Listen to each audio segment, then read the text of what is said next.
किस देश से संबंधित है? तो मारिया शारापोवा एक टेनिस खिलाड़ी हैं और इनका संबंध किससे है? तो रूस बताइएगा। अभी हाल ही में किसे एक्सिस बैंक का नया एमडी नियुक्त किया गया है? एमडी और सीईओ, मैनेजिंग डायरेक्टर और सीईओ यानी chief executive officer. Amitabh Chaudhary इसका सही उत्तर होगा। हाल ही में किसे झारखंड उच्च न्यायालय का नया मुख्य न्यायाधीश नियुक्त किया गया? तो एमएस रामचंद्र राय बताइएगा। हाल ही में किस महिला क्रिकेटर को हॉल ऑफ फेम में शामिल किया गया? तो नीतू डेविड। इसका उत्तर होगा आपका right. UN have a nice morning to all of you. Most important question from GS cyclone.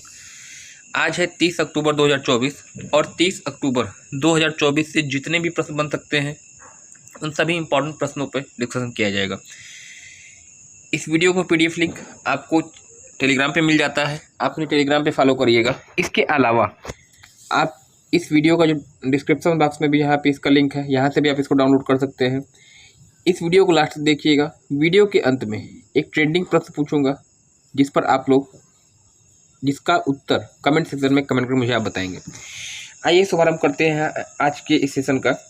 जैसा कि आपको मालूम है कि हर सेशन के पहले प्रीवियस डे का रिवीजन होता है और लास्ट दिन यानी 29 अक्टूबर 2024 से जितने भी प्रश्न बने थे उसको एक क्विक रिवीजन किया जाएगा। देखिए, मारिया शारापोवा जिन्हें हाल ही में हॉल ऑफ फेम में शामिल किया गया है, किस देश से संबंधित है? तो मारिया शारापोवा एक टेनिस खिलाड़ी हैं और इनका संबंध किससे है? तो रूस बताइएगा।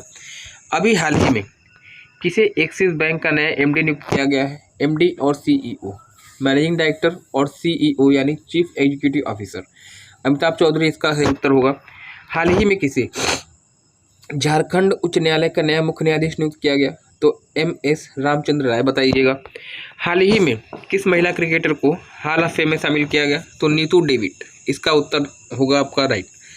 UNHCR के वर्ष 2024 के नानसेन पुरस्कार से किसे सम्मानित किया गया?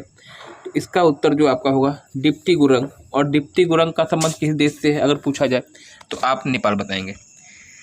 हाल ही में चर्चा में रहा लामलाई महोत्सव का संबंध किस राज्य से है? तो मणिपुर आपका उत्तर होगा।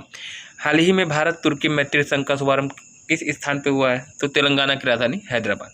और वहीं अगर बात करिए एक पेड़ माँ के नाम एप्लीकेशन का उद्घाटन किसके द्वारा किया गया है? तो नरेंद्र मोदी इसका राइट आंसर। ये तो रहा आपका लास्ट डी का रिवीजन। टुडेज करंट अफेयर्स, आज के प्रश्न आपके लिए। देखिए, अभी हाल ही में मोहम्मद मौजू ने अपने सैलरी के 50% कटौती की घोषणा की है। इनका संबंध किस देश से है? मालदीव, बांग्लादेश या पाकिस्तान या फिर ईरान। देखिए, मोहम्मद मौजू हाल ही के दिनों में भारत की यात्रा पे थे, राजकीय यात्रा पे। और ये कौन है? तो ये हैं मालदीव के राष्ट्रपति।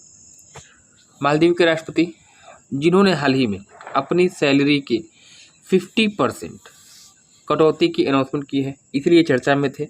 और साथ ही साथ भारत की राजकीय यात्रा के कारण भी ये चर्चा में थे। तो इस प्रश्न का उत्तर मालदीव हो जाएगा। अब बात मालदीव की हो रही है तो भारत के दक्षिण पश्चिम में अरब सागर में स्थित एक द्वीपीय देश। अगर आपसे पूछा जाए कि मालदीव की राजधानी क्या है तो आप बताइएगा माले। और 8 डिग्री चैनल जो है मालदीव को मिनिकॉय से अलग करता है। तो ये भी प्रश्न आपका प्रश्न पूछ देता है। चलिए नेक्स्ट जो अगला प्रश्न आपका है, हाल ही में किसे सेबी का नया चीफ नियुक्त किया गया? तो सेबी का नया कौन है नियुक्त किया गया चीफ को? तो इसका जो राइट आंसर आपका होने जा रहा है ऑप्शन बी, माधवीपुरी बुच। ये है आपकी माधवीपुरी बुच और इनको भी आप पहचान लीजिए। मेरे हिसाब से अगर आप किसी चीज़ को, किसी फैक्ट को डायग्राम के माध्यम से सीखते हैं तो वो चीज़ें आपके दिमाग में काफ़ी समय तक अंकित रहती हैं। लिखने की अपेक्षा डायग्राम या मानचित्र बनाने का प्रयास करिए। चलिए नेक्स्ट जो अगला प्रश्न आपका है, केंद्र सरकार के द्वारा किस वर्ष 16वीं जनगणना आरंभ करने की घोषणा की गई? जैसा कि आपको मालूम है प्रत्येक 10 वर्ष के अंतराल पे भारत में काउंटिंग होती है, सेंसस का कार्य होता है, जनगणना का कार्य। जो लास्ट काउंटिंग हमारे यहाँ हुई थी वह हुई थी 2011 में, जो कि आरंभ से 15वें नंबर की थी। इसके अनुसार हर 10 वर्ष के अंतराल पे काउंटिंग होती है। तो हमारे यहाँ 2021 में काउंटिंग होनी चाहिए थी, लेकिन चूंकि उस समय भारत में या कहिए पूरे विश्व में कोविड की समस्या थी, कोरोना जगह जगह फैला हुआ था, इसलिए जो है आपकी 16वीं जनगणना नहीं हो पाई। अब ये अनाउंस किया गया है कि 16वीं जनगणना का आरंभ होगा, किस वर्ष से होगा ये आपसे पूछा गया है।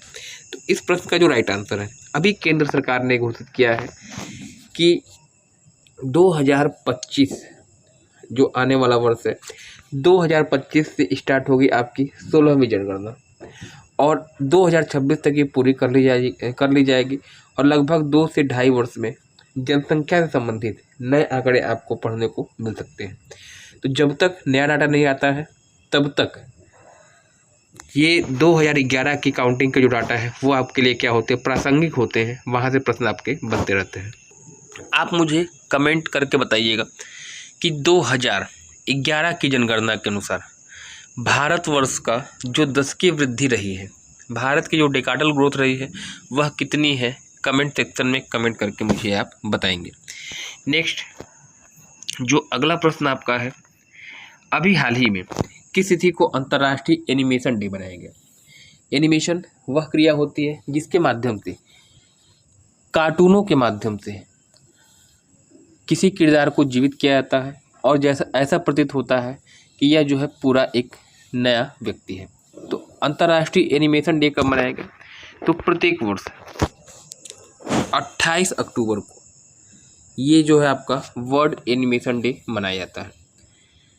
24 अक्टूबर की बात करिएगा, 24 अक्टूबर को 2 दिवस, एक तो संयुक्त राष्ट्र दिवस है और एक आपका वर्ल्ड पोलियो डे, विश्व पोलियो दिवस। 16 अक्टूबर विश्व खाद्य दिवस है और वहीं आपका 5 अक्टूबर जो है विश्व शिक्षक दिवस है। चलिए नेक्स्ट जो अगला प्रश्न आपका है यहाँ पे, अभी हाल ही में किसे national agriculture cooperative marketing federation of India NAFED का नया मैनेजिंग डायरेक्टर नियुक्त किया गया।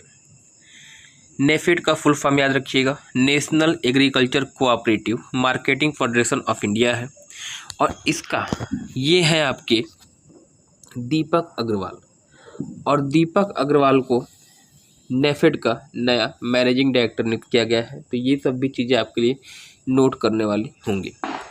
नेक्स्ट, इस सेशन का लगभग आधा रास्ता हम लोगों ने तय कर लिया है। इस वीडियो को सोल्यूशन PDF आपको टेलीग्राम पे मिल जाता है, आप मुझे यहाँ पे ज्वाइन कर सकते हैं। इसके अलावा इस वीडियो का जो सोल्यूशन PDF है आपको डिस्क्रिप्शन बॉक्स में मिल जाएगा, आप वहाँ से भी इसे ज्वाइन कर सकते हैं। देखिए अभी हाल ही में किसे द हैरी मैसेल अवार्ड 2024 से सम्मानित किया गया है, तो ये हैं आपके विभव कुमार तालुकादार, और विभव कुमार तालुकादार को द हैरी मैसेल अवार्ड 2024 से सम्मानित किया गया। ऑप्शन नंबर 1 का राइट आंसर हो जाएगा। नेक्स्ट जो अगला प्रश्न आपका है, अभी हाल ही में अमेरिका के ग्लोबल फाइनेंस मैगजीन ने किसे शीर्ष बैंक का दर्जा प्रदान किया। तो अमेरिका की है ग्लोबल फाइनेंस मैगजीन और इसने हाल ही में RBI के गवर्नर श्री शक्तिकांत दास को शीर्ष बैंकर का दर्जा प्रदान किया है। तो ऑप्शन नंबर A यहाँ पे राइट हो जाएगा।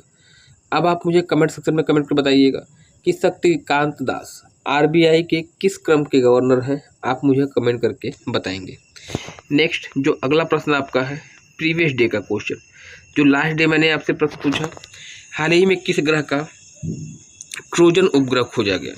तो किस ग्रह का ट्रोजन उपग्रह है, तो इसका जो उत्तर आपका होगा शनि। अब शनि ग्रह की बात हो रही है तो शनि ग्रह आकार की दृष्टि से दूसरा सबसे बड़ा ग्रह है।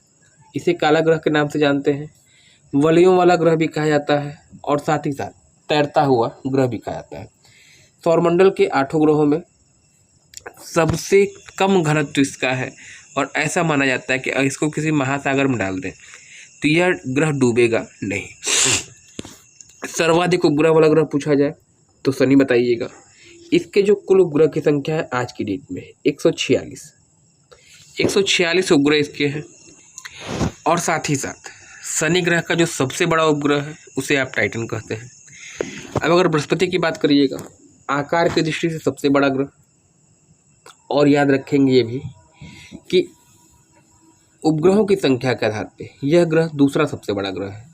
गैनीमेड इसका सबसे बड़ा उपग्रह है, और बृहस्पति को आप द गॉड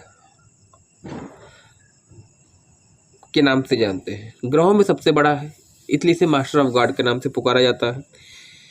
अरुण ग्रह की बात कर लीजिए तो अरुण ग्रह हरा ग्रह के रूप में जाना जाता है। 84 वर्ष में सूर्य की एक परिक्रमा पूरा करता है। और वही वरुण की बात करिएगा तो इसको भी कहीं कहीं गहरा ग्रह कहा गया है, और ये ग्रह जो है 164 वर्ष में सूर्य की एक परिक्रमा पूरा करता है। ये तो प्रीवियस डे की बात हो गई। क्वेश्चन ऑफ द डे, आज का क्वेश्चन आपके लिए 2024 के प्राकृतिक संरक्षण सर्वे के अनुसार भारत किस नंबर पे स्थित है। भारत की स्थिति पूछी गई है प्राकृतिक संरक्षण सर्वे के अनुसार 176, 170, 178 या फिर 180, किस क्रम पे भारत है ये आपको बताना है कमेंट करके। इस वीडियो को इतना अधिक से अधिक शेयर करिए ताकि यह वीडियो वहाँ तक पहुँच सके जिसे वास्तव में इसकी ज़रूरत है। तो आज के लिए फिलहाल इतना ही, मिलते हैं नेक्स्ट क्लास में। धन्यवाद, थैंक्स फॉर ज्वाइनिंग मी।